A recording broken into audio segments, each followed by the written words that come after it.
throw the switches. 10,000 microwatts of knowledge. Let's get down to business. Obsessed with more nude celebrities than TMZ. Damn it! I'm not going to see this man dangle for your delight.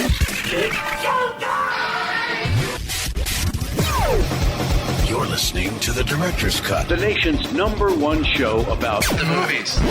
Good movies. Nothing more and nothing, well, maybe less. Creating the idiot, one village at a time. The Director's Cut. Better than listening to dead air. You're listening to The Director's Cut. Yeah, you're listening to Director's Cut Radio. You know, each and every week we bring you the latest in Hollywood. My name is Dan, and in the studio we have Harley Quinn 505 herself, Miss Steph Sugar. Howdy. How are you, Steffi? I'm swell. How are you? Doing swell. And also we have Mr. Chris Maloney on the line. How are you, Chris? I am swell as well. Swell as well. That's what Chris says. Swell as well. Yes, indeed. How was your week in quarantine, Chris?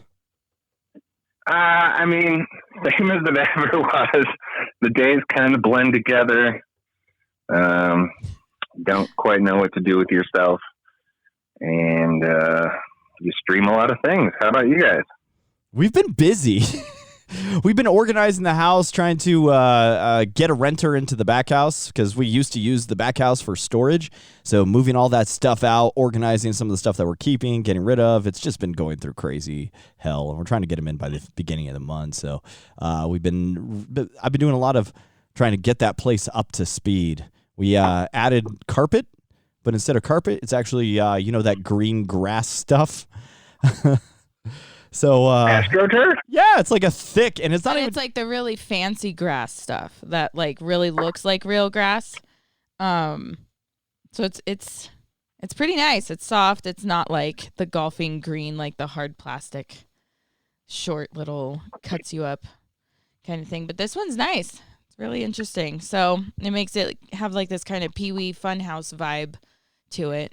It's got a pink accent wall, and then I want to put some fun drapes in there with some like weird wacky pattern. It's like retro. We got grass flooring. You need a Rube Goldberg alarm clock now. Something. I just need a bunch of like random whatever in there. And then I think the bathroom I was gonna make it like Halloween themed. Bloodbath themed. And then the kitchen, I think we were gonna try to go for like a floral ceiling, kind of weird antique-y stuff. Just weird stuff. It's fun. Is it Halloween? Is it Halloween so it will literally scare the poop out of you? That is good. That's why they're creepy photos in the bathroom and stuff. Okay. I was like, what is going on? And like, I understand now. Halloween themed.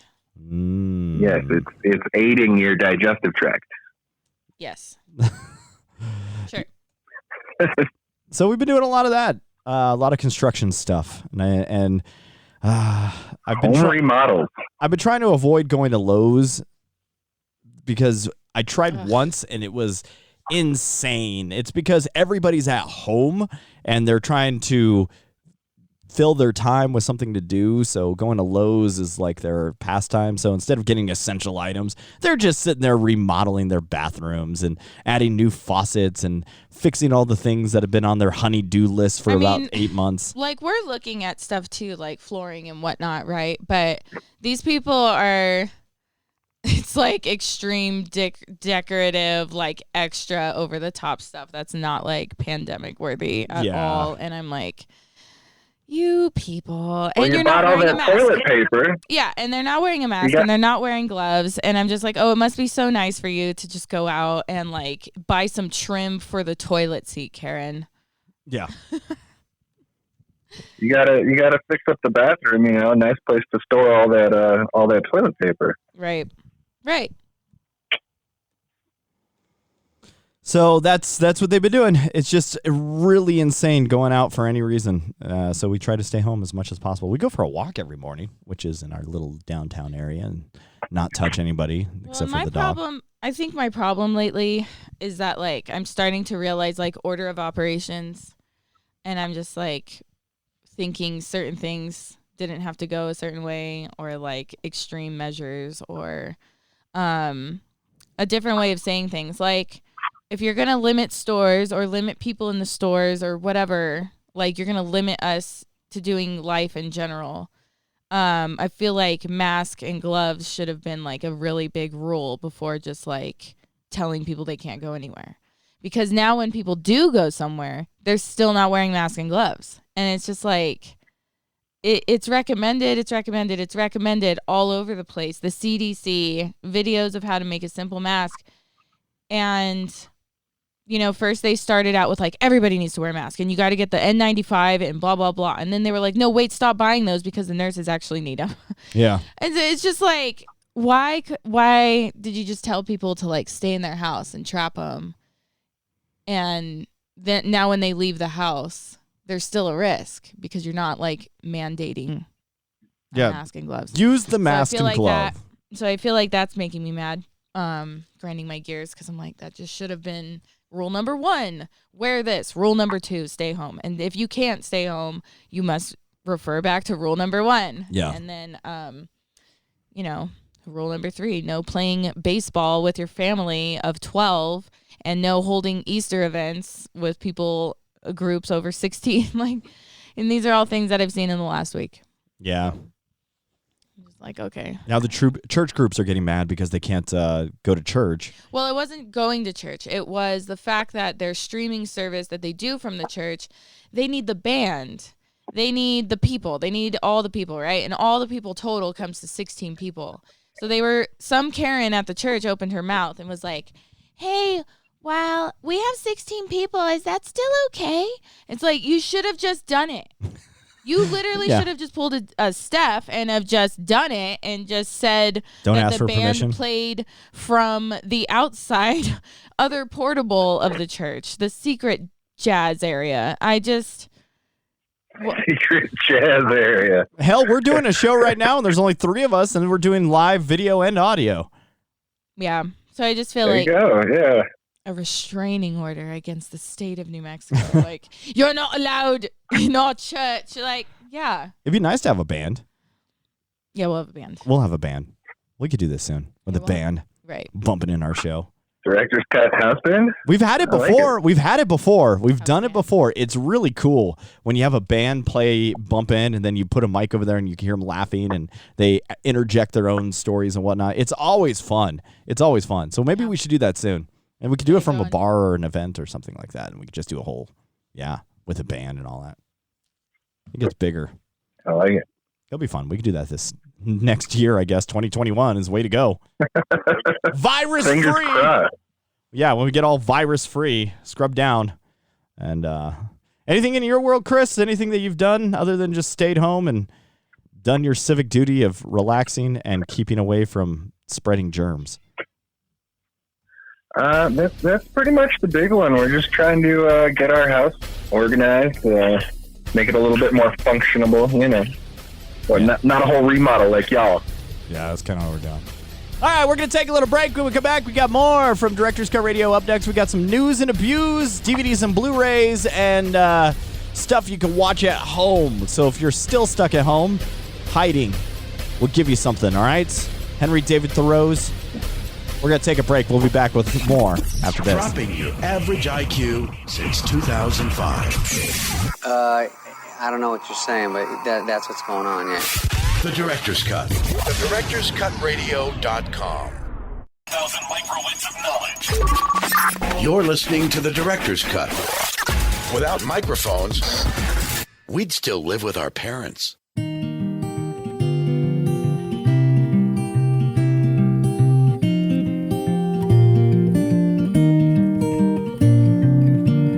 I don't want your promise.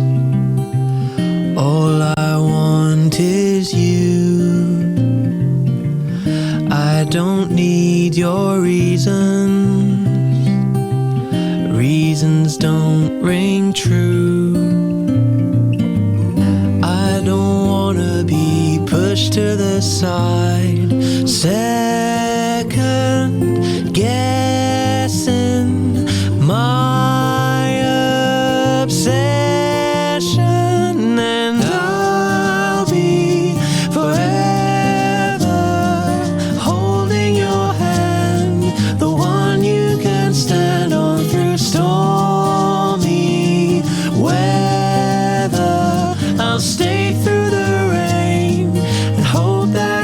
come back again. You're listening to Director's Cut Radio. You know, each and every week we bring you the latest in Hollywood. My name is Dan. In the studio, we have the lovely Harley Quinn 505, Miss Steph Sugar. So you can find her on Instagram as Harley Quinn 505, and I think you're streaming, right? I am streaming on Suicide Girls website right now.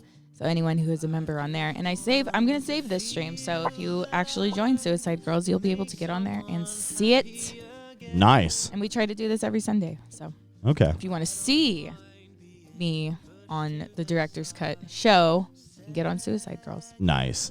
And on the phone, we have Chris Maloney out in his social distanced place, his house, hanging out, living his life, doing his thing. Yes. living the quarantine dream. You're a quarantine age daydream. Hey-o. Something like that. I wish. All right, we got DVDs and Blu-rays coming out this Tuesday. What's going on in the world of digital video discs? Even though coming out to the stores this week, if you can find them, it's Bad Boys for Life. Bad Boys. The third installment. We got The Gentleman, the new movie from Guy Ritchie. Okay.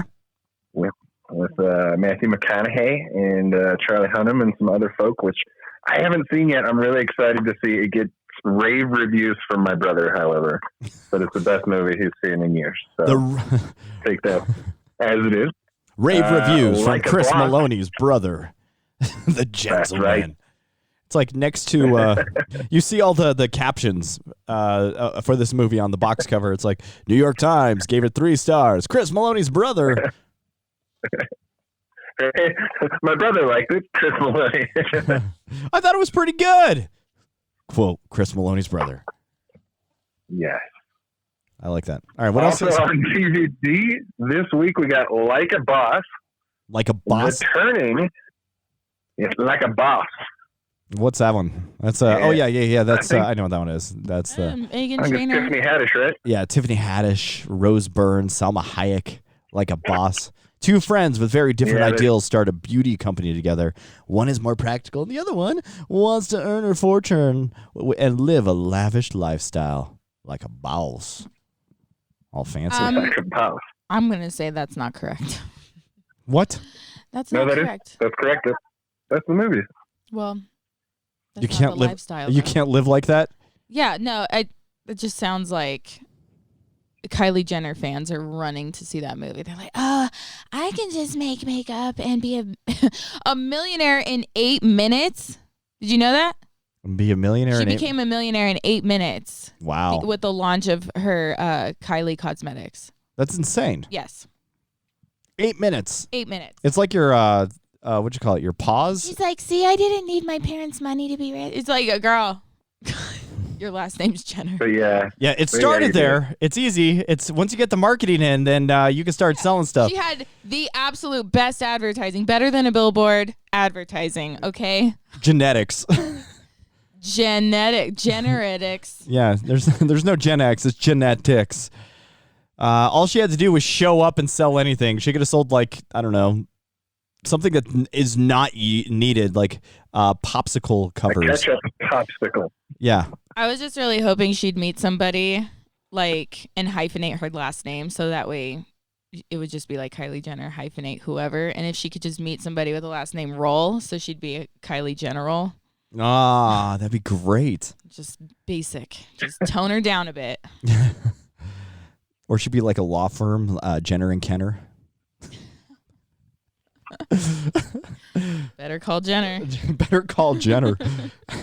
General Electric. Wow. All right, well, let's move on. Wow. Sorry, Chris.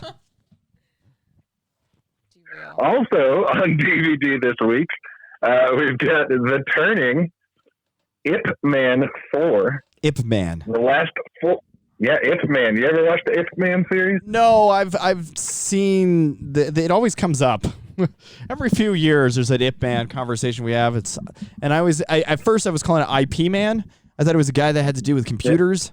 It's like he was just the guy that considered your IP address. He was like, "Hey, I'm the IP man." Okay, well, thanks, IP man. But no, Ip Man, the kung fu fighting hero. It's all about intellectual property, Dan. There you go. Are you down with IP? Yeah, you know me. Yes. No, it's the guy who trained Bruce Lee. Yeah. Ip Man. Yep. The story of Bruce. But this is all made up stuff, isn't it? I feel like at least the first two are like based in reality. The third one's a little wonky. He fights Mike Tyson. Oh, he fights Mike Tyson? Yeah, in the third one, and then I haven't seen the fourth one yet. But they're fun if you like kung fu movies and some decent action scenes. They're worth a watch. Is Mike Tyson actually in this? He's in the third one. This is the fourth one now coming out this week. Okay, so now Mike Tyson. So does Mike Tyson just show up in every third movie? What other third movies is he in? Wasn't he in Rocky? No, that was Mr. T. Oh, Yeah. Mr. T. Never mind. I'm sorry. He pops up too. And Hulk Hogan. Oh yeah, you're right. Yeah, you're right. I thought Mike Tyson showed up. Underlived. Totally forgot about that. And then, which Hangover was Mike Tyson in? Was that the third one, or was it the I think it was the first one. Because the tiger. Okay. Remember the tiger? Yeah. He was the Tiger King. He was the. That's like the. That was the only other movie I can remember him in. That's great. So yeah. Also this week, we've got The Last Full Measure, Looking for Alaska, and Sea Fever. Sea fever? Sea, like the ocean. Oh, sea fever. Wow. I thought it was like coronavirus I've heard fever of sea sick, and now there's sea fever. or C-section. Yeah, Sea Fever. Whoa. I wonder if I've always wondered if Mike Tyson, like his nemesis, is Little Mac. Here we go. Like I've always wondered if Mike Tyson just like in his Here we head go. is like, I need to get Little Mac. Like he just has in his head like this guy named Lil Mac that he really wants to fight. And unfortunately, Lil Mac is just made up because he's from Mike Tyson's Punch-Out, and he's the character you play to try to beat Mike Tyson. But in Mike Tyson's world, like No, but he made it, right? It's like a mini Mike Tyson face. no, it's just this is like Lil Mac. I think is just like some Italian guy or something like that, right? So he's just like a little boxer. Yeah. I don't know if he has an ethnic background or not. Yeah, you're probably right. And so he's just like this boxer dude. He's and then he just battles through all the guys like Glass Joe all the way up to Mike Tyson. In the end, there's Mike Tyson that you have to beat. But Mike Tyson, he's pretty tough. But It's a tough game in general, but it's like any of those old games. It's all about patterns. Yeah. And I heard recently they found out an Easter egg in the game that when a certain character, like on one of the harder levels, if a certain character takes a picture in the crowd, like there's a man with a little camera that is snapping photos, but every time he takes a photo is the time that you have to like do a move, and then you'll beat the character, the bad guy you're fighting pretty quicker than without it. And that was a cheat that they found out. Punch knockout. Yeah. It's like a cue. I did read about that. Yeah, the little Easter eggs that have been popping up 40 years after the movie or the game has been released. Things people are still playing and figuring out. As all of they need to make a Punch-Out movie. Let's bring Mike Tyson back for the Punch-Out movie. Let's do it. Why not? You have Mark Wahlberg as Little Mac. Oh, that'd be great. God. That would be great. Mark Wahlberg and Mike Tyson. I don't know why that sounds like a match made in heaven. Is Reginald Val Johnson still alive? I don't know. If he is, he could totally be the coach, the boxing coach. That tells you to join the Nintendo Fun Club today. Like he offers you no boxing advice at all. He's just like, sign up for the Nintendo Fun Club today. I think he is.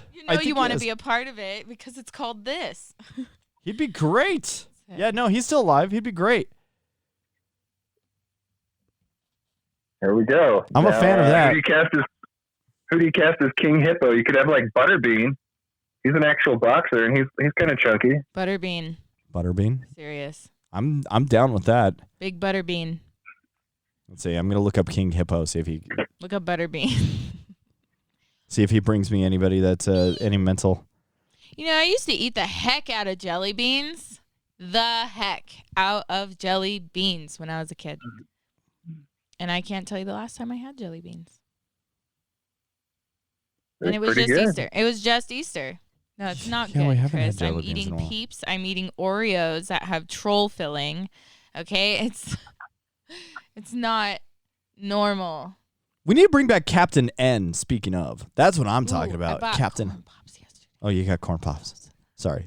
We talked about Corn Pops the other day. Captain N? Yeah, Captain N. Remember Captain N? No. What does he look like? Captain N was the like Nintendo animated series. Remember? That little guy with the big face? No, it was basically a series about Or this. is that the Noid?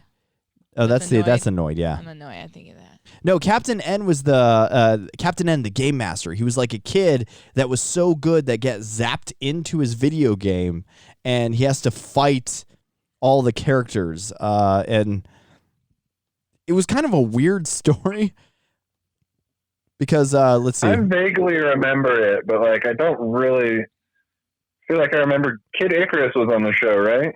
Yeah, Kid Icarus. Who else was on there? The dog from Duck Hunt. I think Mega Man was on there. There was the Eggplant Wizard, and I have no idea what he's from. I want to be an eggplant wizard. Wait, I think I am. That sounds like a euphemism. I think he's supposed to be from, and then Mother Brain was there from. Okay, yeah, from Metroid. Metroid, yeah. But what was Eggplant Wizard from? I think he was just kind of a random character. Oh, first appearance, Kid Icarus. I guess he was in that. Never mind. I take it back. I didn't know what he was from. I haven't played Kid Icarus in a long. I don't think I've ever played Kid Icarus. It's one of those games I played that it kind way of. back in the day. I might have, but like it's one of those games that kind of like got past me that I never got to play. Or none of my friends actually had it, or the store I couldn't rent it from. I always found myself renting really bad games. I relate really extensively to the angry video game nerd. Dude, I just stole games from my friend's house. You stole them. Oh, yep. Totally. What? Just put them in my pocket. Just was like, yep, I'm going to put this in. I'm going to take it for a week, and I'll bring it back. Oh. They, like, wouldn't even notice. All right. It's great. All right, Dan. What? So, I'll explain Eggplant Wizard when we come back then, I guess. All right, we're going to take a little break. Man, that was just so Chris Maloney and the Eggplant Wizard. I guess that makes a new meaning nowadays with in emojis. The OnlyFans world? Yeah. Yeah. Are you an eggplant winner? Emojis, and it'll only get better from there. All right, we're going to take a break. We'll be back with more from Director's Cut Radio all after this. The Director's Cut. Offensive, obnoxious, disgusting. You want me to go on?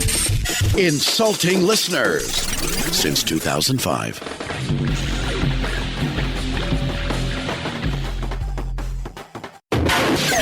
We're just a couple of guys who like movies. They're strange at times to work with. They're insane. But, always fun. The Director's Cut. It's just fun! Welcome to Videoland.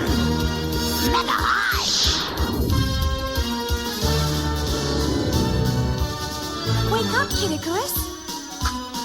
Welcome to Castlevania. It's Congoland. Mother Brain will get you, little princess. Princess, the palace is under siege. Behold, the ultimate warp zone.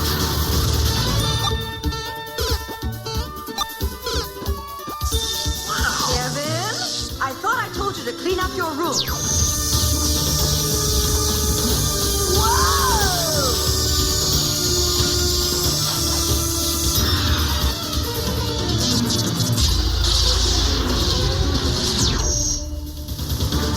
Captain N, the Game Master. Yeah, that takes you back. That's a little nostalgia all up in your beak. There you go. Wow. I love it.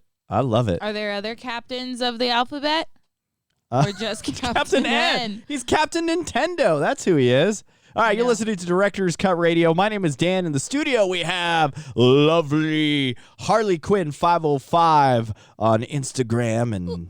And Suicide Girls. Oh, look at you. All fancy. Yeah. Well, I got a few names, but yeah, that's a good one. We'll go for that one for this segment. What? Fancy? Harley fancy. You're fancy. And we have Chris Maloney, who's at home social distancing from himself. He's just social distancing from himself. Yeah, I think half of his body is in a closet and his head is out of it. So he's trying to stay stay safe out there. It's a horror movie now. Yep. But you can call me the Eggplant Wizard. You're the Eggplant Wizard. For now, yes. All right, you were going to tell us about the Eggplant Wizard from Captain N. What's going on there? All right. Well, a little background. He's for your information, Dan. The reason you don't know him is because he is from the game Kid Icarus. Yeah, I didn't play it very much. He is voiced by Michael Donovan, who also voiced Sabretooth on the X-Men Evolution cartoon. Oh, okay. The character, and this is where the association with the emoji comes in a little funny. He is a one-eyed, human-sized eggplant from Mount Icarus. Okay. One-eyed? One-eyed. Yep. Okay. Eggplant Wizard is a main foe of Kid Icarus, but mostly serves as a target of abuse for Mother Brain due to his incompetence. He also is the chief foil for King Hippo, as the two usually appear at the same time. Eggplant Wizard also has the ability to conjure various vegetable-themed gadgets to aid in mischief. Unlike King Hippo, Eggplant Wizard has shown some signs of taking initiative to come up with his own schemes and is not above turning against Mother Brain on rare occasions. Okay. So there you go, and that is the story Eggplant background. Of Eggplant Wizard. I'm very, but I love Mother Brain is played by Levi Stubbs, the guy from the Four Tops. So when you think, baby, I need your lovin', you think, Mother Brain! Yes. That's amazing. And there you go. That's your connection. And you jump in your Metroid suit and blast away. I think I'm going to do I should do a Captain N cosplay. It's pretty simple. All you need is like a Letterman's jacket? A Letterman jacket with the letter N. I have a yellow one. I have the guy, Billy from Scream Letterman jacket, so I should probably look for this Captain N Letterman jacket. And then now I can make this really cool belt buckle that has like a Nintendo controller and then little switches on the top to make it look like it's like a tape deck. Do you still have your Nintendo blaster or whatever, the gun? Yeah, I have one of those somewhere around here. I have a couple of them. I have a couple broken ones, so I could just carry it around. So, if anything, an orange one or a gray one? I know I have a gray one. I might need to just. Do you know what? I could just probably go down to like Gamers Anonymous, a local video game vintage like retro game shop, and get myself a controller, like an orange one, for pretty cheap. They probably have a broken one that they could probably just give me. The guys over there are really cool. John Sakura, the owner of Gamers Anonymous. He's helped out. He's hung out with the show a couple of times. I think he's been on the show a long time ago. Oh, okay. Oh, there we go. No! Oh, here we go. We got baby cats in the corner vomiting. There it is. Do you want to send the mic over there? Give that sound. Oh, here it is. No. Oh, look at all that. He's bearing down. It's because of the grass. They snuck out. They busted out the front door. Oh, there it is. That is a juicy vomit. No, they have one chunk of grass, and it empties them out, and cleans out their system. system. Online that like dogs and cats eat grass when they want to clear out their body. Are you feeling good now, baby cats? No, he's about to have round 2. No, don't do it on that carpet. But this, no, that's gross. What he does. He always has a second round. That's gross, baby cats. No, it's not good. All right. Ugh.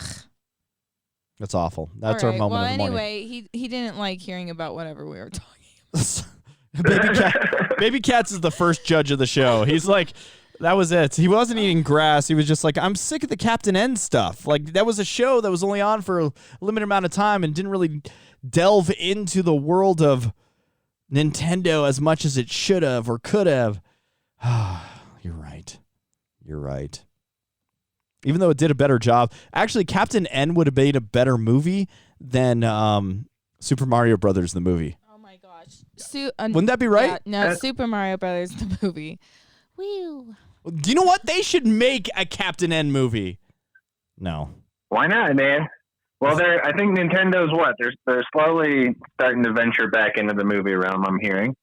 I thought they were making a deal with one of the big services like Netflix or somebody to maybe do like Zelda or some of their bigger properties. Well, I'm disappointed with Zelda is, I think, something we're all waiting for. Yeah, all those fan movies that pop out about Zelda every year. Good. That's like, or every few years that look great. It's like, oh my god, are they really doing? Nope, it's 3 teenagers with a. I'm kind of down to pay on their Patreon or whoever, because that trailer that is on YouTube that looks like a legit Zelda trailer, and I was like so angry when I found out. Remember that Will Smith trailer too? That one was fake. About Fresh Prince. There's a Fresh Prince of Bel-Air trailer on YouTube. The reboot.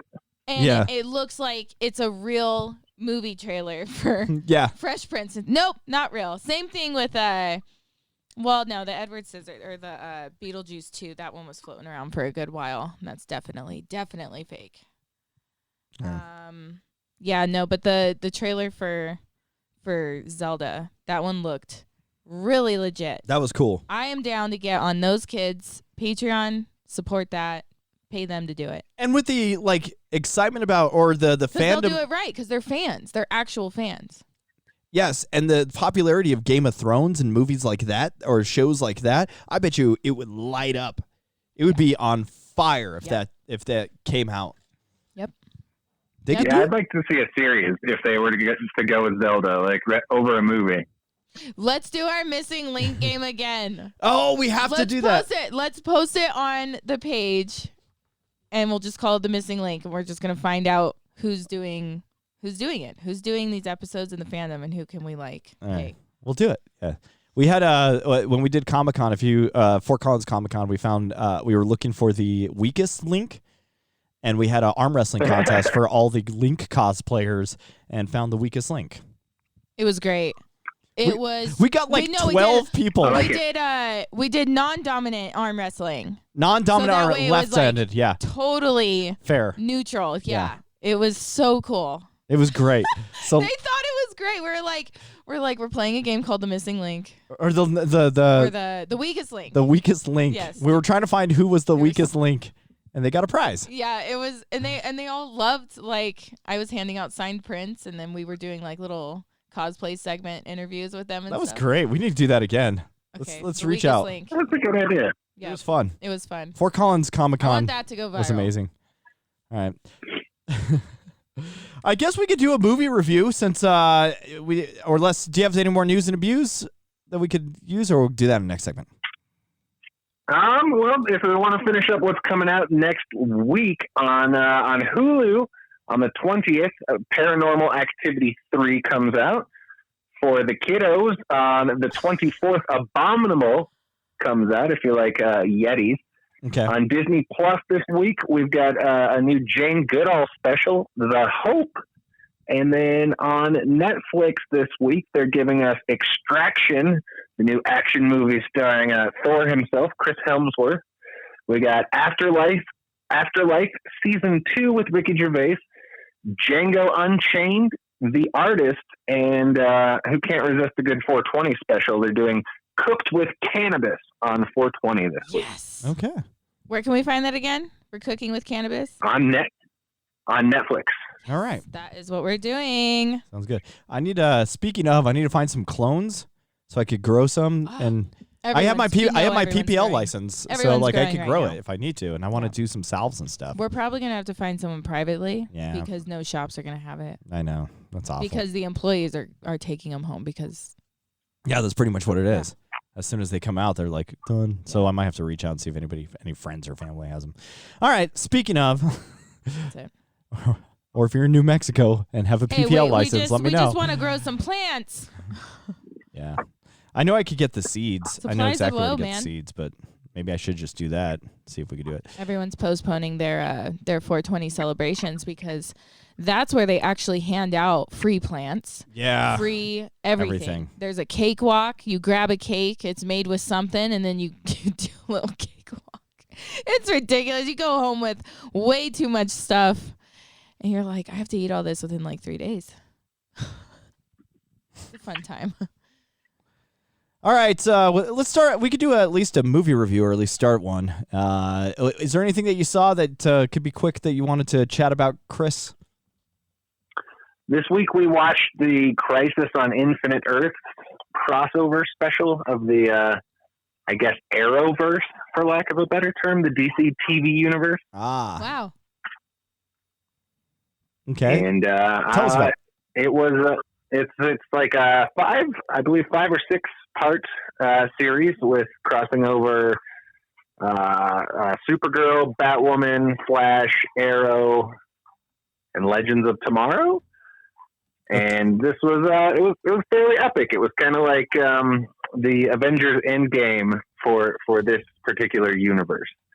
So they kind of loosely adapted the story of Crisis on Infinite Earths, but fit it into, you know, their parameters of their particular shows. And they are slowly wrapping up the story because this is the last season of Arrow as well. So they did some major stuff with some of the big characters that kind of went big, but they had fun moments in it. Like every different universe was like put up for like a different number that corresponded kind of with a year. So they had Universe 66 and it had Burt Ward as, you know, Robin there. And then they had Universe 89 and it had the guy from Tim Burton's Batman that was the reporter side by side with Vicky Vale, you know? Wow. And just a lot of cool cameos like that. They had Kevin Conroy from Batman the Animated Series. He was on there as like an older version of Bruce Wayne in one of the universes. A lot of good cameos, a lot of little Easter eggs for all the nerds out there.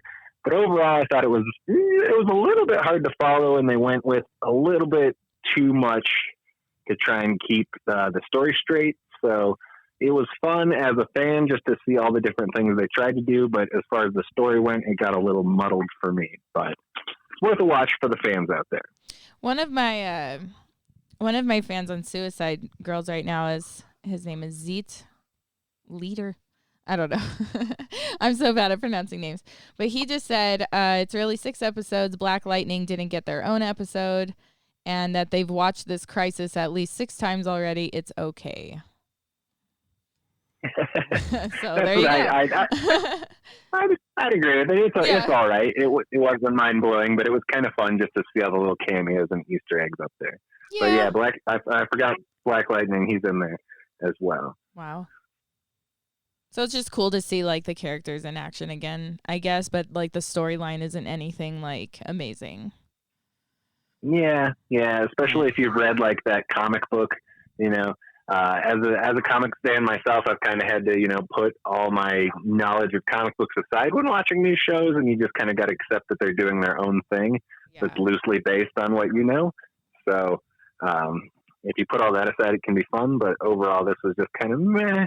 Okay. So they're trying to cater to the people that read all this stuff, but they just put just enough to slightly annoy them. Yeah. It's like, we're going to cater to this. Yeah, here's with these characters. Yeah. And that's all we got. They're like, yeah, we're just going to mention them. Great. It's a tricky tightrope to watch to walk, you know, because you've got these people that have been reading these characters for 40, 50, 60 years. Yeah. And what are you going to do to surprise them? You know, you can't just do a direct adaptation of things they've already read, because then it's spoiled for them. So you got to do something different that they're not expecting, but still kind of cater to their needs and be like, here's the character you want to see, but maybe not in the way you thought you wanted to see it. And I want to let my Suicide Girl viewers know that you're an Arrow cosplayer. A Green Arrow cosplayer. From time to time. And that you are a Green Arrow fan, and it looks like they are too. So they're saying it's not going to be the same without Arrow, though. Sad face. And then someone else said, I wonder if in the future crossovers, if they will bring Arrow in just for those. What do you think? What I've heard is that Stephen Amell, the guy that plays the Green Arrow, Oliver Queen, is done with that universe. Oh, he's kind of just walking away, so he's retiring that. But they are talking a spin-off series, possibly starring the character of Mia, I believe, who is his daughter on the show. And it's going to be called Green Arrow and the Black Canary. But as of yet, I haven't heard. I don't believe it's been picked up by anyone. So we're still seeing if that's going to materialize or not. Oh, it's just like how after Suicide Squad came out, which is going to be 4 years ago, this August 5th, they were 4 years. They were screaming about Gotham City Sirens movie that was going to be next, and they started instantly making rumors about who's going to be Catwoman, who's going to be Poison Ivy, and it was like Suicide Squad just came out and it was the worst movie ever. So good job on hyping us up about things that would be nice to see, but this movie wasn't even done right. So I don't know about that. All right, well, let's take a break. When we come back, we got more from Director's Cut Radio. We are that show about movies and a whole lot more. Yeah. The Guy Show about movies. Don't you have any respect for yourself? Seriously. Anything worth taking seriously is worth making fun of. The Director's Cut. You're listening to The Director's Cut. No one else is, but you are. Thank you.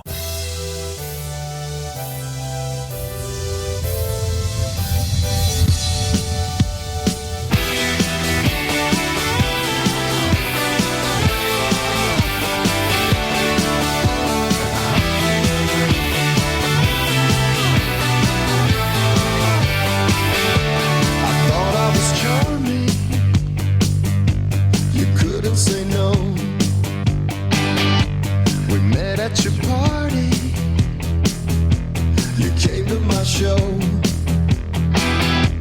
All of your promises were too easy to believe.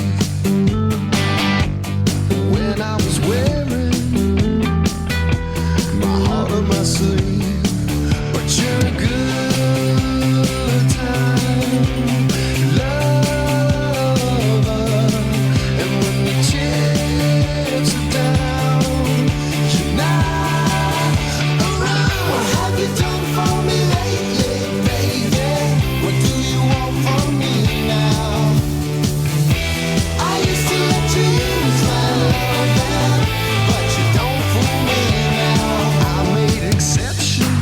You're listening to Director's Cut Radio.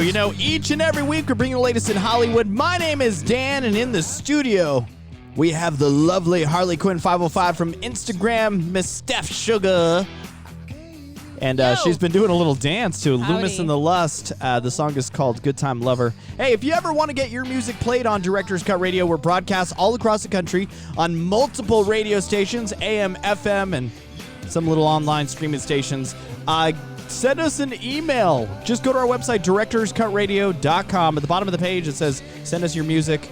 Quick form to fill out. Make sure it's your music. Make sure it's clean because it's actually going on real radio, not just a podcast. And you can be heard all across the country. And on the phone, we have Mr. Chris Maloney. Wow, I got through a lot of stuff there. Oh, now I guess Chris Maloney isn't on the phone. I don't know what happened to him. Chris, you there? Hello?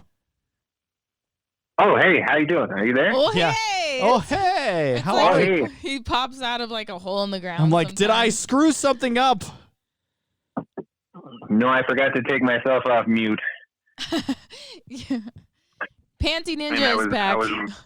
He doesn't know. Oh, good God. And he doesn't know what day it is. He's like, Director's Cut is today? I'm like, yep. Hi, Panty Ninja. How are you? Welcome back. Shout out to Panty Ninja. On Suicide Girls. Yeah. People listening to the show are going to be like, what? We have a weird... we just have a Panty Ninja in the studio. Yeah, we're going to start getting more and more ways that you could hear and listen to the show streaming online as we're doing it so that you could call in. And I'm trying to figure out all that too. So we might have it... and once Chris comes back, we could have a phone line for people to call in and stuff. So that'll be great. Once, Chris gets out of Quarantine. Out of my bubble over here. Yeah. Bubble boy. You're Bubble Boy. What a terrible. What, that Bubble Boy movie? Yeah. John Travolta, right? A cult classic, man. I know. That's why it's just funny. Let's see who's all in that. I'm pulling it up. Bubble Boy. Renee Gyllenhaal. Jake Gyllenhaal. See full cast. Jake Gyllenhaal in a bubble. I That don't was think pretty I've much actually watched it in its entirety either. Danny Trejo's in it. Danny Trejo. He's in everything. He's in everything. He's the custodian in like every movie. It's messed up. Mandy Moore was in it. All right. Just for like, I guess, a small part. As herself? Yeah, because she wasn't like a singer yet. Is it the same Mandy Moore? Has to be, right? Yeah. I think there's Probably. Yeah. I mean, there's probably a few other ones, but not as famous. No, not too many. Not too. All right, that's it. There's not much about Bubble Boy. I was trying to look it up, see if there's anything funny, but no. It's just not. a boy in a bubble. It's just not funny. It's just Jake Gyllenhaal in a bubble. I I like how he went from like this comedic, like wacky secondary dude to leading man in Hollywood. Leading man. I think after Brokeback, turn at some point. yeah, after Brokeback Mountain, He's like, look, I'm edgy. but he had before that, man, like Donnie Darko, right? yeah, but Donnie Darko, I guess. Donnie Darko. But what was that? Was that before Bubble Boy or after? Yeah? Wasn't it 89?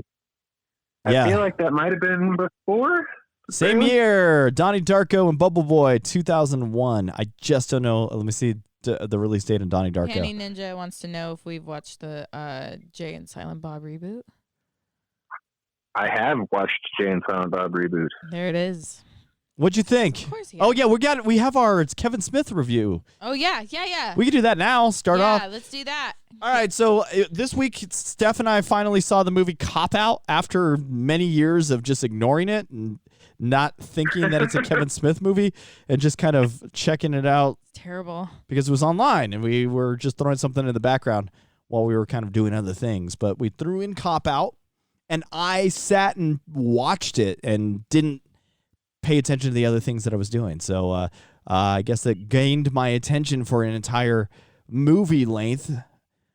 Because when you're around the house watching movies, maybe this is the reason why streaming isn't, I don't know, maybe isn't as, I guess, an experience as movie theaters are, because you could actually get your attention at a movie theater focused on the movie itself. But when you're at home, you could like, if you have a stripper wife running around and doing pole work, I think your attention is going to be distracted between watching CopOut and a very cute woman on a pole dancing, right? Yeah, I guess. Fair enough. That I don't know if I don't know about you, but that kind of happens in my life then a little bit. Just a little bit. Yeah.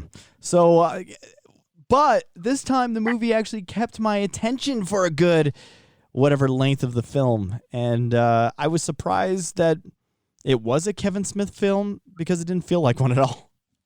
It didn't. Like, well, yeah, I mean, it wasn't really.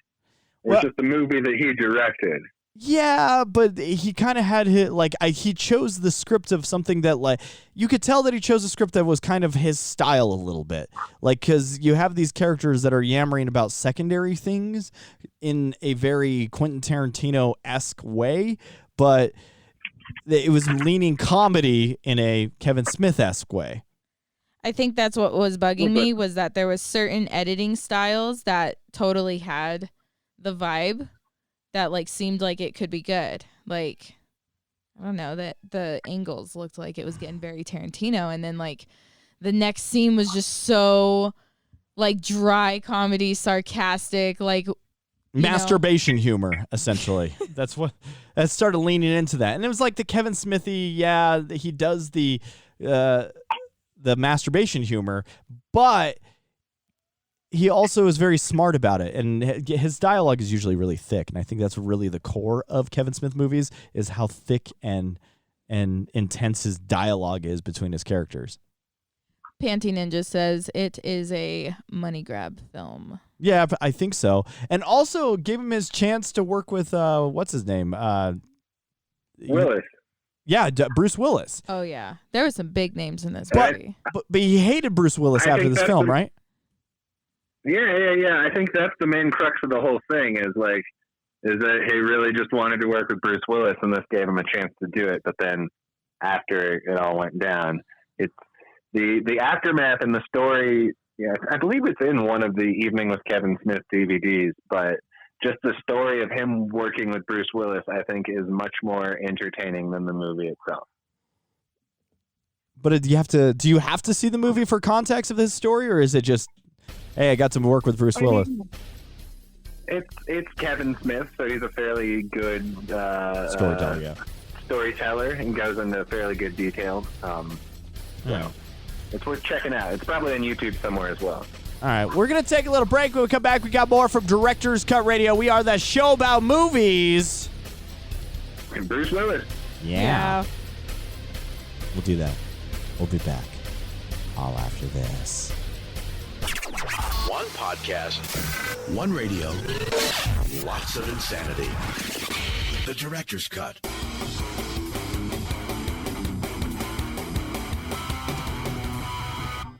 You're listening to The Director's Cut because you had nothing better to do.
Listening to Director's Cut Radio. You know, each and every week we bring the latest in Hollywood. My name is Dan.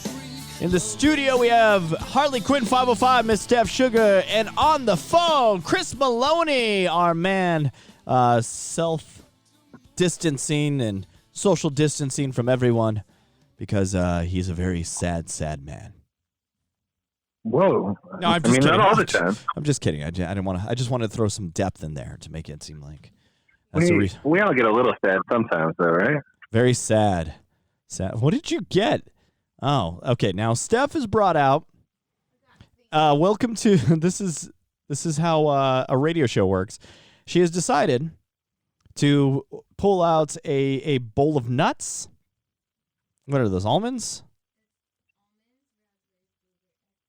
Almonds, raspberries, blueberries, a banana, and whipped cream. I think the end, the two words that you said at the end are probably the most interesting. The whipped cream. No, and? Oh, the banana. Banana and whipped cream. And the nuts. Oh, yeah. So she has some nuts, a banana, and whipped cream, and she's on Suicide Girls right now, entertaining the masses. That's it. So she's doing two shows at one. Right. Like the Suicide Girl show, and also she's doing the Director's Cut Radio show. I'm just eating breakfast. I don't know what you're talking about. This ain't a show. It looks like a show. I'm just eating. You sick man. I'm just saying. I'm stuck in the studio with you. Oh, you want to? We're quarantined. Oh. We've been quarantined together. Website. All right. All right, here we go. I'm patient. All right. Okay, go ahead. I'm just kidding. So, CopOut. We saw the movie. We saw it. It gained my attention for at least the entire time that it was playing. I didn't do other things, which I could have, but it wasn't great. Maybe I was just. Yeah, I'll agree with that. Maybe I was just tired and worn out and didn't want to do anything else. So my best answer was to sit on the couch, zone out, and watch CopOut, which is the first time I've done that to a movie in a very long time. I think the last time I sat and watched, no, it was Spider-Verse. It was last week. So maybe once a week I do like a 1 hour zone out. Usually I'm doing a bunch of stuff to kind of fill my time, and help organize and whatnot. Right. Well, you need a good zone out every now and then. Yeah. So, I guess the dialogue wasn't very Kevin Smithy. I think it tried to be, and I think that's the reason why Kevin Smith chose this as a movie to direct. It was kind of up his alley. There's a lot during the 90s. I think a lot of the film directors liked the tangent dialogue. Kevin Smith is a very tangent dialogue-driven director. Quentin Tarantino is the essence of tangent dialogue. Like, his movies have no longer become driving storyline. It's become, hey, the more interesting part is what's going on in the scenes between where the action is driven. I could see that. Kevin Smith has that a little bit, especially like in Mallrats, where they're just kind of ranting and talking about life in a mall, essentially, outside. And this movie doesn't have that Kevin Smith really witty, really clever, really interesting perspectives of the world from really awkward characters, which he's known for. Except for more of his new stuff is kind of away from that. Yoga hosers and you're more of the Kevin Smith fan than I am. I think I fell out of Kevin Smith after Chasing Amy, or even I think the last movie that I was super into was maybe Dogma, Chasing Amy, or Dogma, or Jay and Silent Bob Strike Back was probably the last one that I got really into. But outside of that, Kevin Smith kind of fell off for me. Fair enough, man. I just think for a lot of people, myself included, he's like one of the like fanboys made good, you know? He's kind of like the dream that everyone thinks they could achieve or just would want to achieve, from going from, you know, Uber fan to being able to create in some of these universes, some that he has created, some that he was a fan of. Yeah. But some of the recent ones haven't been his best. CopOut for me, I'll agree with most everything you've said. I didn't think there was a whole lot of chemistry between Tracy Morgan and Bruce Willis, and it was just kind of awkward and like stilted the whole time. It's been a minute since I've seen it, and overall I feel like it was a fairly forgettable movie. And if I am correct, I think that's the only movie that Kevin Smith has directed that he hasn't written himself. Okay. I'm just trying to look to see if there's anything else that pops up. I guess I was kind of excited about it because I'm a huge fan of Bruce Willis, and it would be cool to see Bruce Willis in a Kevin Smith film. But it just seemed I was excited too. I'm a huge fan of Tracy Morgan as well. Like, I like them both, but I just didn't think like the whole combination, when you put all those parts together, worked as well as, you know, some of the other things. The cast was incredible if you actually look at it. Like all of For sure, man. Like on paper, it seems like a good idea, but in execution, it didn't really turn out. Directed by Kevin Smith, Bruce Willis, and Tracy Morgan in CopOut, the buddy cop film with Kevin Pollak, Adam Brody, and Michelle Trachtenberg was all in it, and it's just a lot of great characters. Who else is in here? Even Tracy Morgan's wife. God, what was her name? She's a comedian as well. It's just, when you look at the cast in this, it's like this could have been it should have knocked it out of the park. But Fred Armisen is in this. Jim Norton, Sean William Scott as like Rashida Jones is Jason Lee. Like, the list goes on and on of all these fantastic actors that could have just knocked this out of the park, made this a movie that would be forever part of our lexicon of buddy cop films. But unfortunately, It's kind of a cop-out.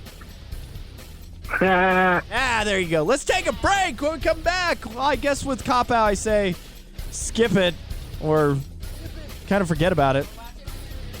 Yeah, forget about it. Just watch it when you're really stoned. That works too. All right, we'll take a break. We'll be back with more all after this. We are Director's Cut Radio. Yeah. Dropping your average IQ since 2005.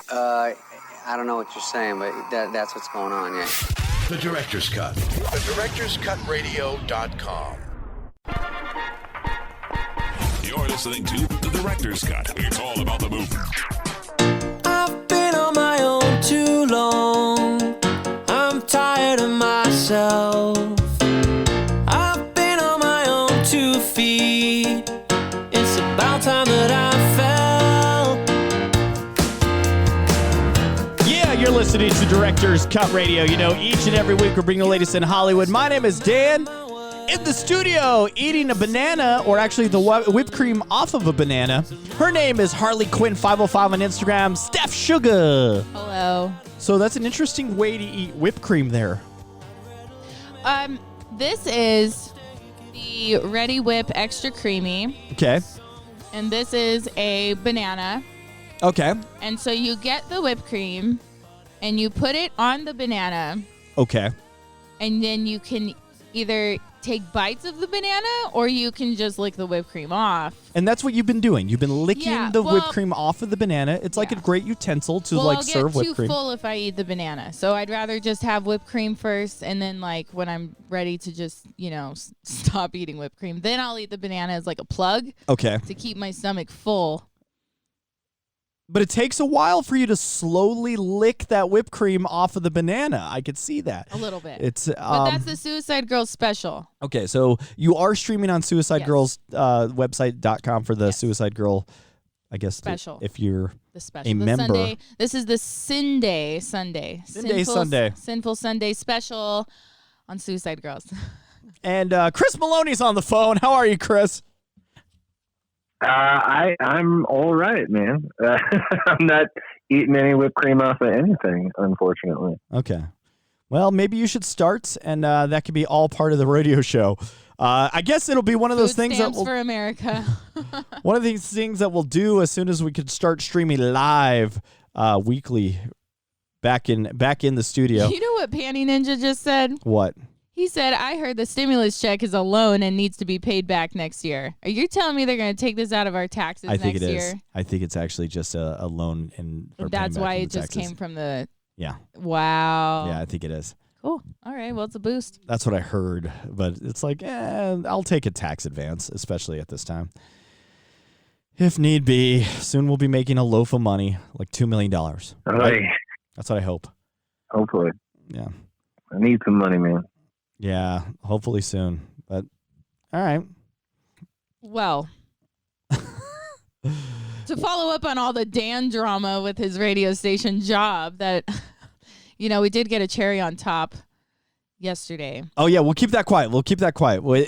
Things and might. That's it. Yeah. Well, I mean, that's all. It's just a follow up with some legal matters. Is basically the cherry on top. Oh yeah, legal stuff might be it's on paper. Swimmingly.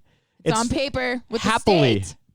happily swimming along. And I also heard that the general manager that I had a beef with and kept calling out, he got fired after working there for about 14 years. So it took less than 2 months of my complaining about his bad management stuff, and then they got rid of him. So they lied to me, got me. Here's this. I'm going to put it this way. They lied to me, got me fired because of nachos. And that's what he did. And I was like, that's kind of not cool. So 2 months later, he found himself out of a job. So I don't know if it's related. I don't want to take credit, especially when someone loses a job, but he was kind of an idiot. So there you go. Well, I just got a follow up on the stimulus check rumor. Okay, what's this? And Twisted Dark commented and said incorrect and posted a link that is marketwatch.com/story/do I have to pay back my $1,200 stimulus check? Don't fall for these 5 myths about the stimulus payments. And that was posted 2 days ago. Oh, okay. So we don't have to pay back. Yes. All right. Well, There we go. I was prepared to pay it back. I got to get it before I can do anything with it. Have you gotten it? No? No. What's wrong with your bank I haven't account? gotten anything. What? Well, I think because I don't think I did direct deposit on my tax return last year. I think I said mail it to me. Yeah, you're gonna have to wait for the mail So now. I got to wait for the president now to sign it, and He wants to sign everyone individually, right?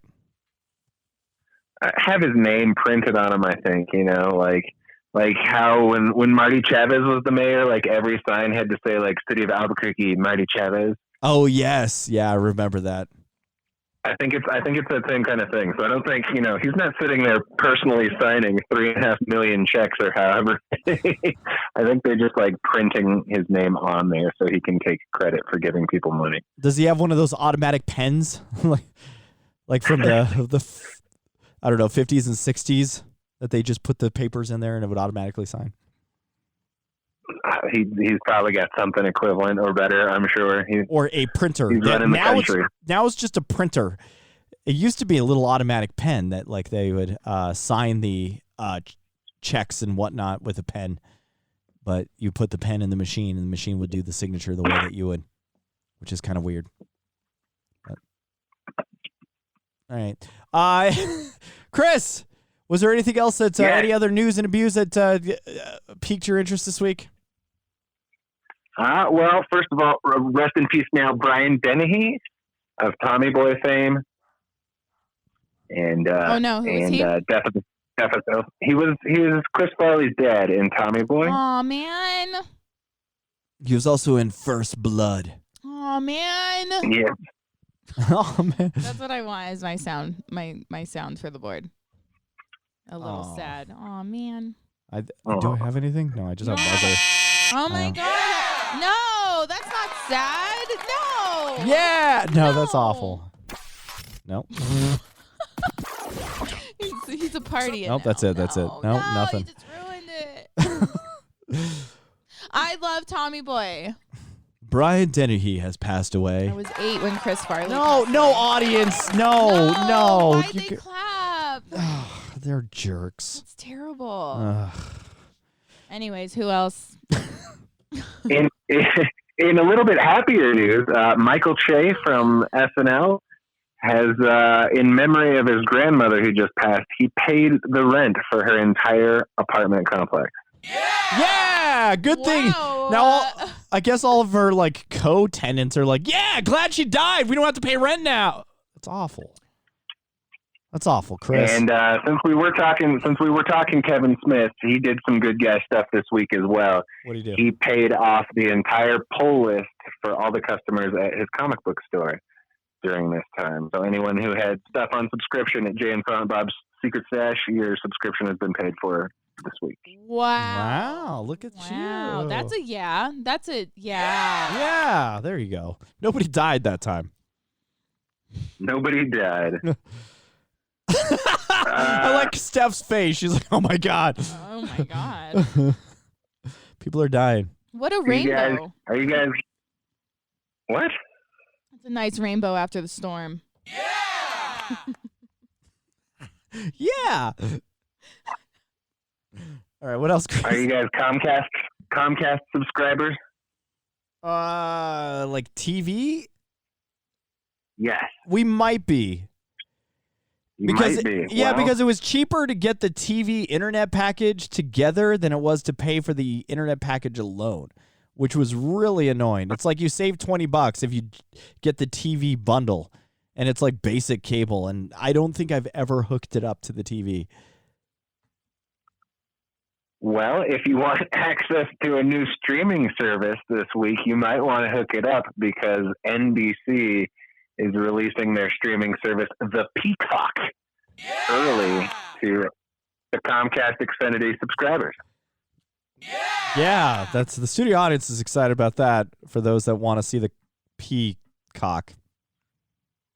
Well, it's where new shows like The Punky Brewster and Saved by the Bell reboots are coming, both of which dropped trailers this week. Punky Brewster? I didn't know that one. I saw. Yes. I saw a screenshot of the trailer. What is the obsession with Punky Brewster? Please explain. I don't know. No, please explain. She was just a quirky She was girl, just right? like a quirky, pugnacious orphan girl. Yeah. But I'm just trying to find out why specifically. I know that a lot of the fan base for Punky Brewster is more men, and I've never heard a woman be a fan of Punky Brewster. So I'm just trying to find out why. I never was really a fan of Punky Brewster. Yeah, I wasn't a huge fan. I knew of her in passing. Maybe it was like a teenage crush type thing, perhaps. Yeah, because that's what I was feeling with Harriet the Spy. It kind of has, it's that kind of same weird in between age thing, and they just go on adventures and do things. Yeah. So, yeah. Michelle Trachtenberg. She's back. She's a single mother, and this time Freddie Prinze Jr. is along for the ride. Wow. So Punky Brewster is a single mother? Yes. Oh. Interesting. And Freddie Prinze Jr. is, I guess, the baby daddy. Wow. Okay. Plot twist.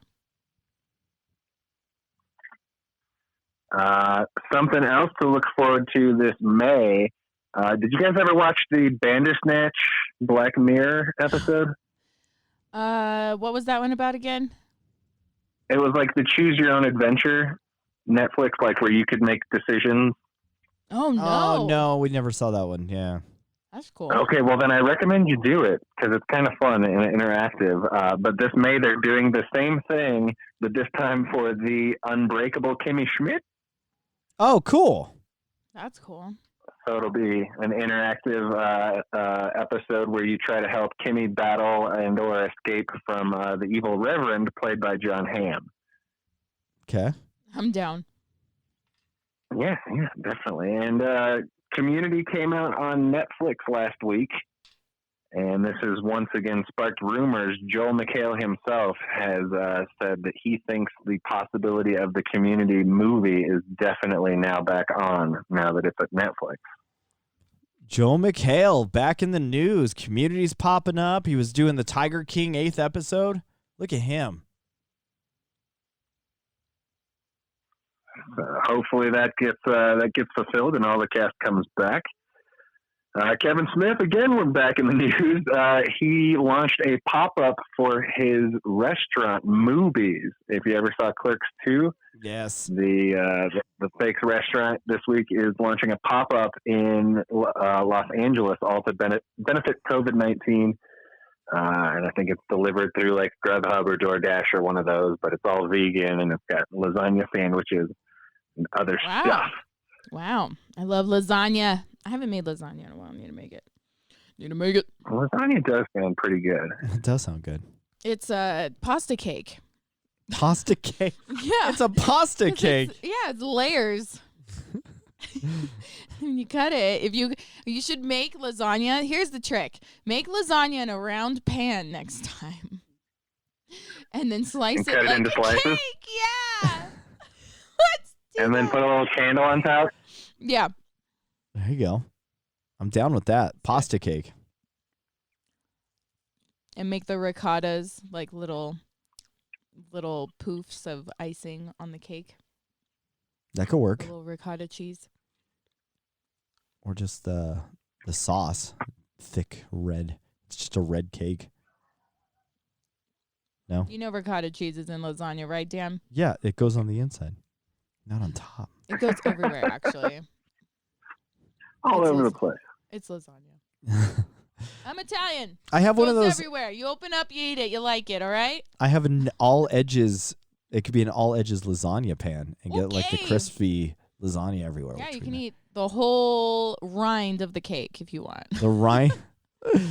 That would be it. Maybe that's why it needs to be a cake, so you can slice and everybody gets Everyone gets rind. an edge. Yeah, that'd be nice. That's the winning point, because if you make a square pan, the center parts are just, they're just all wet. Yeah. It's all the wets. Unless you like the wets. Get the wets. Get the wets. All right, Chris, we're going to take a break. All right. Speaking of the wets. It looks like we got some more movies to review all after this. We got one more from Chris, and then I guess we could talk about some of the 90s and why it's coming back. Coming back. It's been been back. It never left. What? All after this. We are Director's Cut Radio, that show about movies. And lasagna. Yeah. All the wets. All the edges. The Director's Cut. Offensive, obnoxious, disgusting. You want me to go on? Insulting listeners since 2005.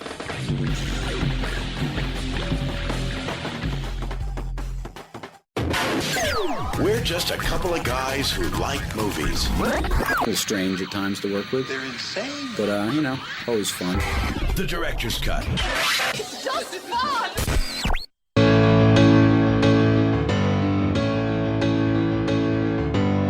I'm not the only one. I'm not the only one saying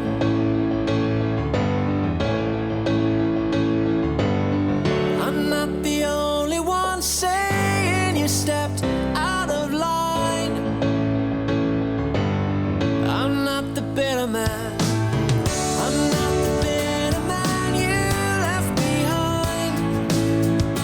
Is there a reason you've changed your mind? Are your decisions meant to lead the blind? Or are you just searching to find your way to live for yesterday?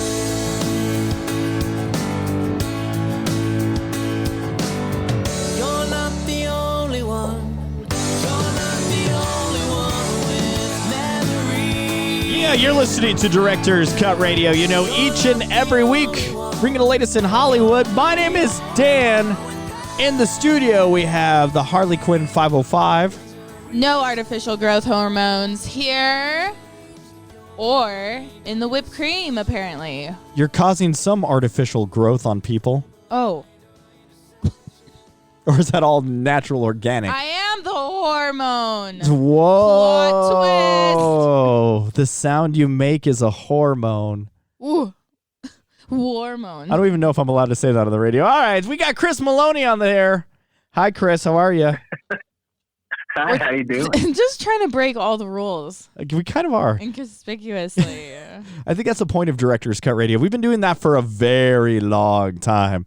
And so I think far... Simpsons started. Yeah, no, Simpsons has been doing that. Started that. Yeah.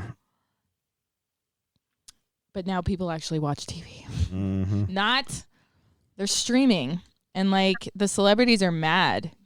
I don't know if you heard any of the speeches in the last year, but it seems like we're all streaming now. It's like they just sound like the typical old neighbor that, is just bewildered that the world is changing. And they're like, oh, well, just, everyone just sits down on the couch and pushes a button and just, expects it to be uploaded in 30 seconds.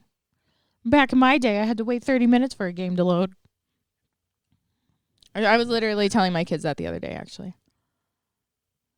Are you already the angry old parent, Steph? Are you already you walk to school uphill both ways in the snow naked? It's a different level of uphill in the snow. She is naked. I did do that yesterday.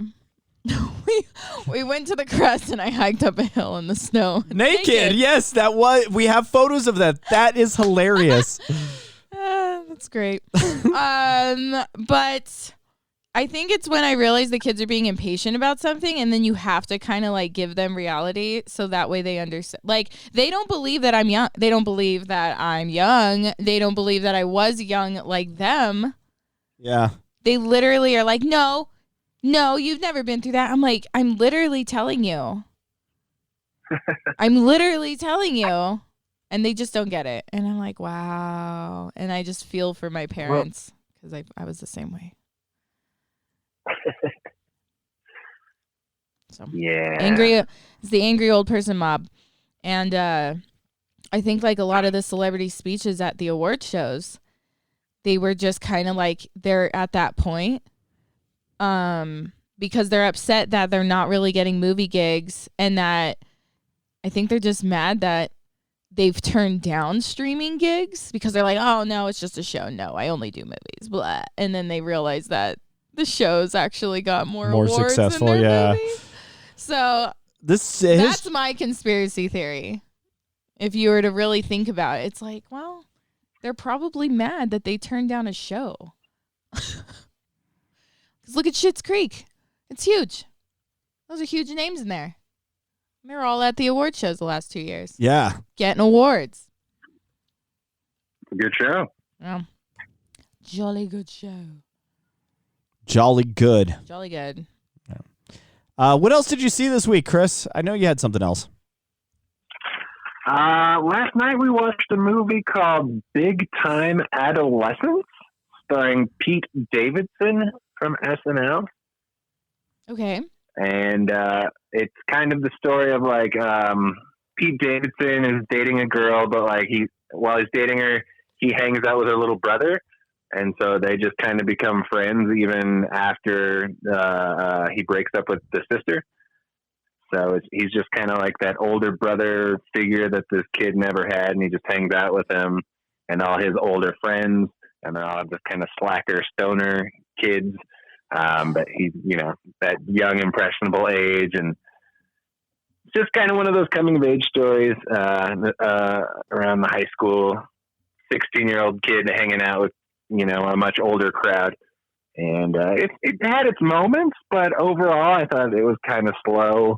And the ending, both Lauren and I were not impressed with the ending of the movie. It was just kind of one of those dead stop endings, where it's just kind of like, okay, now it's over. We've hit the time limit. There you go. So it just kind of stops, or just for you it stopped? I just felt like it was just kind of an awkward ending. Like they could have resolved a few more things, and the story could have been wrapped up a little bit better, but it was all right. Was it one of those that they were just trying to force it into the number of episodes that they received, or that they were allowed to make, or was it just like they? Oh no, this is a Hulu original movie. Oh, so just a movie, feature. It was feature length, but yeah, I just felt like it was kind of the ending could have been done a little bit better. It was just, how some of those movies are just kind of like, okay, now we're done. You're like, wait, that was the ending? Like CopOut? Yeah, CopOut does that, absolutely. Even though it just, the worst part about CopOut, I guess, not to go back to that, is that it just felt like it was trying to pull on every single buddy cop movie without being a buddy cop movie itself.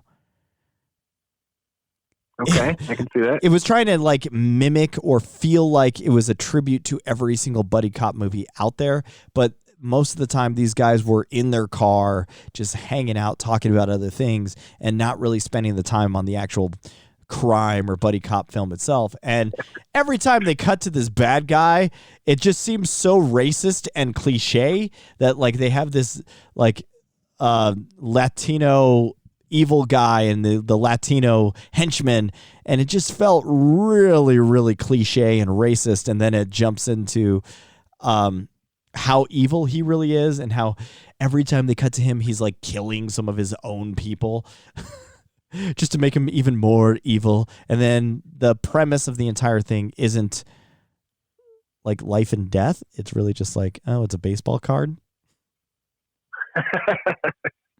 It's like you could just ask for that back or find some way to spend. Like, how would this guy even know? Oh, well, this is a very valuable baseball card. Let's look it up. Especially when it was an idiot stealing for him. I don't know. Never. That was. Sorry to get back on the cop-out tangent. Just felt like there was no meaning to it. All right. That's it. Nope. All right. Anything else about this movie, or are you just kind of I just think it was kind of forgettable, man. Like, I like a bunch of the people involved, but overall, it just kind of like CopOut, It didn't really live up to anything. It's not something that I would recommend to a bunch of people that they rush out and go see. I am a big Pete Davidson fan, but I find that a lot of times his stand-up is a little bit better than his acting abilities, or maybe his performance on SNL is better than the movies I've seen him in. So, I don't know. Take it with a grain of salt. But, yeah, this one, for my money, is kind of skippable. Okay. Skip it, I guess. It deflates like a cinnamon roll. A Vic Vittles cinnamon roll. If you don't know what a Vic Vittles cinnamon roll is, with nuts, then you haven't lived yet. With nuts. But the Vic Vittles cinnamon roll is a magical deflating cinnamon roll. Like, it comes to the table and it's warmed up and it looks like a cinnamon roll, and then as soon as your fork hits it on the side, you went to just cut a piece, the whole thing deflates like one of those inflatable jumpy things. It just starts deflating. You're only touching one area, the whole thing deflates. And then you're left with like a skin sack of what was a cinnamon roll, and they're just like inflated with air. There's no bread. It's just skin. It's just cinnamon skin? It's just cinnamon roll skin. There's no breading on the inside. It just deflates. Right. So I highly recommend getting one. Just have and they're not that expensive. It's a great experience. They have cans of compressed air in the back, and they're just like pumping up this dough. Right. And now that I've warned you, you won't be upset about it. I was upset about it because I was like, oh, this is a big cinnamon roll. And then boom. Psst. It just kind of, as the next bite happened, it was like only 3 bites by the time. I was like, wait, this is gone? It's funny. Caps Cafe, also my favorite cinnamon roll. Has to be my number one so far, I think. Caps in in Albuquerque? Caps, yeah. Okay. So once we can get outside and a restaurant can open, Caps, I think, closes by 3 in the afternoon. It's a breakfast and lunch place. Mm-hmm. And what is it? Central and it's like Nob Hill, though. It's past San Mateo. Before San Mateo. Is it before? Yeah, it's by the post office. So where all the little post trucks are. I thought that was past. Just east of San Mateo. Just east. So just east. So just okay.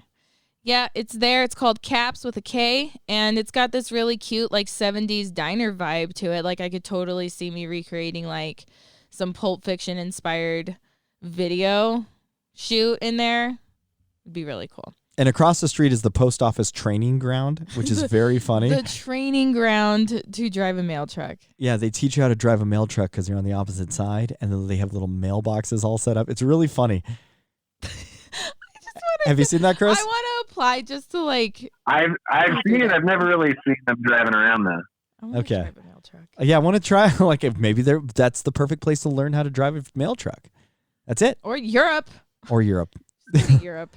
A European. I want to buy a mail truck. Just that one that was down over there that was all souped up. They're nice. They're hard to find. Yep. Because they're hardy. Pop Fizz. Pop Fizz. Yeah. The Paletta Bar. Pop Fizz. Pop Fizz.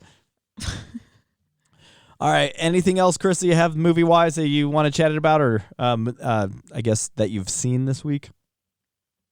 Well, for all the big comic book fans out there, the new Doctor Strange movie, Doctor Strange 2, The Multiverse of Madness, Sam Raimi has confirmed he will be directing. So Evil Dead meets Marvel. Wow. Yeah, I'm I excited guess. for this one. Well, and Bruce Campbell is lobbying to be a villain, possibly, in there. So that would we be may fun. see it next. Yeah, that might be cool. Bruce. On the other side of the Marvel Universe, apparently the Daredevil rights have reverted back to Disney a little bit earlier than expected, which is throwing fuel on the fire of the rumors that Daredevil may be appearing in Spider-Man 3. Ah, they should bring back Ben Affleck. My God, no. And now, at the moment, they're currently saying that they're looking at the guy who was playing him on Netflix, Charlie Cox. They're saying Campbell will be Mr. Sinister. Mr. Sinister, Campbell. Bruce Campbell. Bruce Campbell is Mr. Sinister? Yeah, that could be interesting, but that's more of like that's more of an X-Men universe stuff as opposed to Doctor Strange. Oh yeah. Well. No, not Doctor Strange, but Spider-Man. That's what Panty Ninja said. But still, like he said not officially. He's going to be. Oh, not officially. Okay, that's the rumor. Okay. Rumor.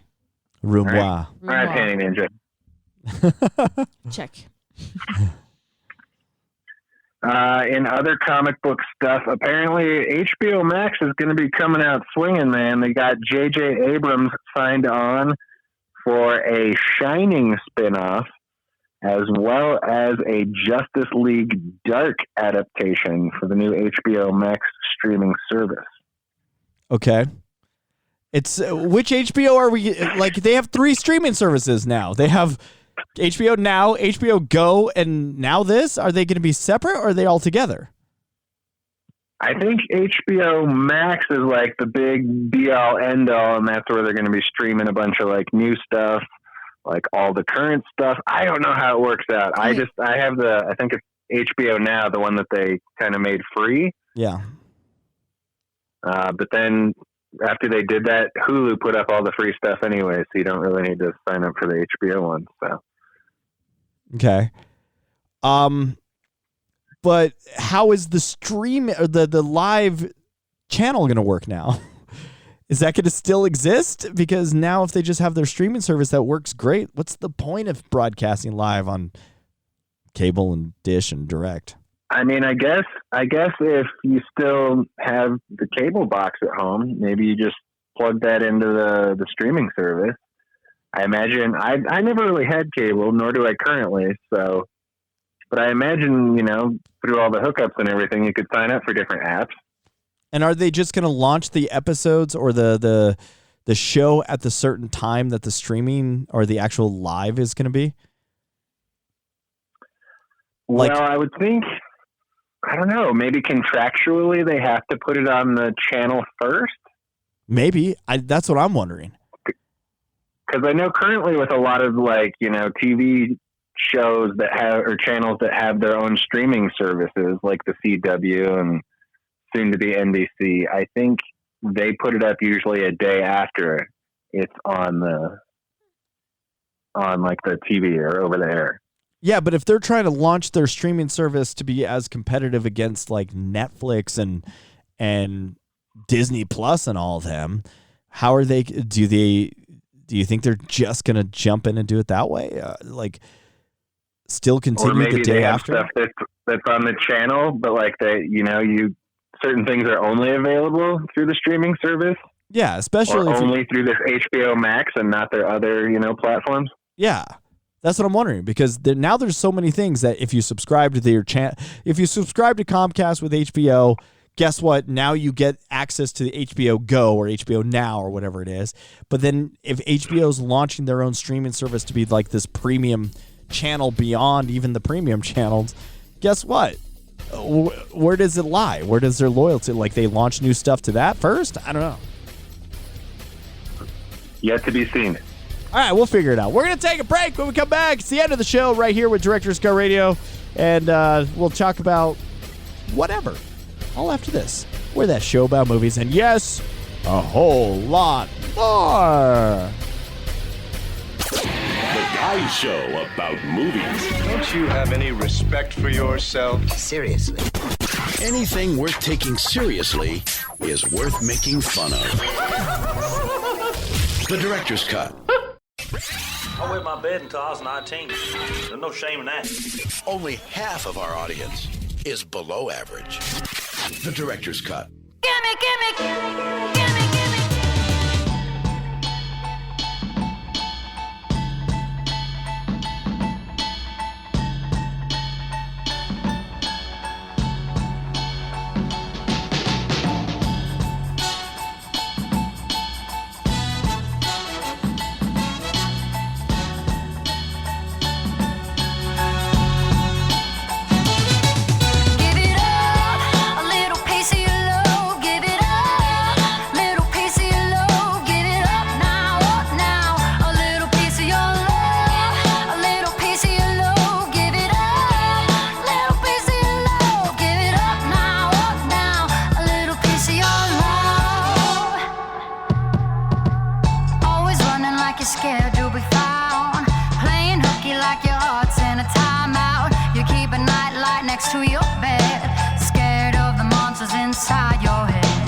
listening to Director's Cut Radio. You know, each and every week we're bringing the latest in Hollywood. My name is Dan. In the studio, we have the lovely Harley Quinn 505, Miss Steph Sugar. Hello. And on the phone, we have Mr. Chris Maloney.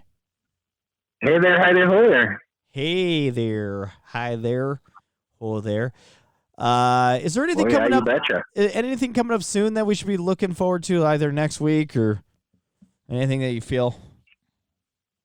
Well, if you're a Star Wars guy like you used to be, on Star Wars Day coming up May 4th, there's going to be an 8-part documentary all about the making of The Mandalorian coming to Disney Plus. Okay. I still need to finish Mandalorian. I started getting into it. Like, I think, was it the first week we saw Mandalorian when it launched? But then we got distracted by, like, everything on Disney. Yeah. All the documentaries we basically watched most of them. Yeah, we've watched a couple episodes of The Mandalorian now. I need to catch up with that. But have you noticed watching Disney Plus, other than like the obvious Simpsons stuff, that there have been some weird edits to certain classic movies? Maybe I feel like it. Yeah, go ahead and fill me in. It made the news this week, and I've noticed in a few things. I feel like when I've been watching, but one particular thing that people have noticed in the movie Splash. They have edited out the butt. Yeah, when she runs away into the ocean, yeah. Yeah, they digitally extended her hair to cover up the butt so as not to be scandalous for the family images that Disney wants to promote. Oh, darn. I guess we're not all born with a butt crack? Yeah. Nope. Ridiculous. Just really long mermaid hair. I remember watching that movie as a child. I was like 2 and 3 years old watching that. I totally remember seeing that scene. Like, that was not a big deal to me at all. She just runs away for 2 seconds. Butt, gone. I just didn't see it. I was like, not anymore. We all have it. So that's what happens when you're not a mermaid. You have a butt. She's been wanting that crack for a while. I mean, sheesh. She's had that long tube of poop hanging off of her when she's swimming for a long time. Yeah, fish poop. It holds on for a while. Is that how mermaids poop? It has to, right? That's my joke. What about mermaids? What about mermaids? Do they poop the same way? It just hangs there for a couple hours. A couple days. It's like, oh, Ariel, what's going on? Train of poop. All right. Anyways. No more? Roger Corman has announced a quarantine film festival in which anybody, amateurs and professionals alike, can enter. The qualifications is it must be 2 minutes or less, and it must all be shot on a cell phone from quarantine. So no leaving your house or backyard, no professional lighting. You have to use everything you have in your house and then post to social media, #Roger Corman, #Quarantine Film Festival. Well, we have professional lighting. Yeah, see, here's the problem. Is that, like, how is he going through this? How do you get to look through these videos? You know how many kids on TikTok are professionals at 12 years old? That's a very dated reference. Like, Roger Corman's an old 70s director that he's so behind on that. He is so behind. He has no idea that kids have been doing this for years already. It was Musical.ly before TikTok, but it's like kids inside their house. Yeah. They've just been making movies on TikTok, like, and they're only a minute long. So, all right. Well, I'm gonna look up the hashtag. Now's the chance to get a little recognition from Roger Corman. Yeah. There you go. Tweet. Here we come. Tweet, Corman. Tweet. That's our tweet train. Tweet train? Tweet. Yeah, we need to put that in here. Yeah! There you go. Does Twitter have a noise? Yeah! All right, we'll find out. Okay. We'll look into it. Okay. Tweet. All right. Anything else, Chris? No? We're almost to the end of the show. This fall 2020, they have announced officially Animaniacs relaunch coming to Hulu. Oh, that's cool. Wow. Count me in on that. All the original voice cast is back. Oh, wow. A new show. Yeah. Wow. More episodes. So The voice of Steven Wacko is Spielberg's like back as executive producer. making Pinky and the money. Brain are back. That's great. It's going to be good stuff. I'm excited. Do you have And a then date for that? other thing I'm looking forward to, Alex Trebek, his memoir is coming out July 21st. Dang. Wow, they're setting this up, and how's he gonna? Is he just gonna wave at the like? Hey, everyone. Yeah, thank you. His memoir. No, he's publishing his book. Yeah. Oh. Yeah, but I mean, book signings, you know. He's just gonna. I guess not. Maybe he'll probably mail out some signed copies from quarantine. That'd be cool. Well, I'd love to know. Yeah, that's a game show lifetime right there. That's got to take a toll on his back, right? Yeah. It's gonna take a toll when he goes, the world will cry. We're all gonna stand. Give him a salute. Yeah. We have to. Yeah. That's what it is. We're all gonna stand up. All right. No sitting on this one. But we have to answer that in the form of a question, though. Oh yeah. What is? Yeah. Do we stand? That's terrible. All right. What else, Chris? That's about all I got for this week. Good. That's it for this week. That's great. And we've actually come to the end of the show. As That's the music great. starts playing us out. That's Perfect. nice. Look at that timing, Chris. Perfect timing. Good job. We love it. Yeah. Yeah. Show of the week. Everyone, go stock up on your special brownie ingredients, and try not to burn your house down because disasters are still happening. Hurricanes are still coming. Fires are real. All right, there you go. I want to thank Chris, though. I want to thank Steph. That was Director's Cut Radio. Thank you. The Director's Cut. That was wonderful. So good, even your neighbors had a cigarette. TheDirectorsCutRadio.com.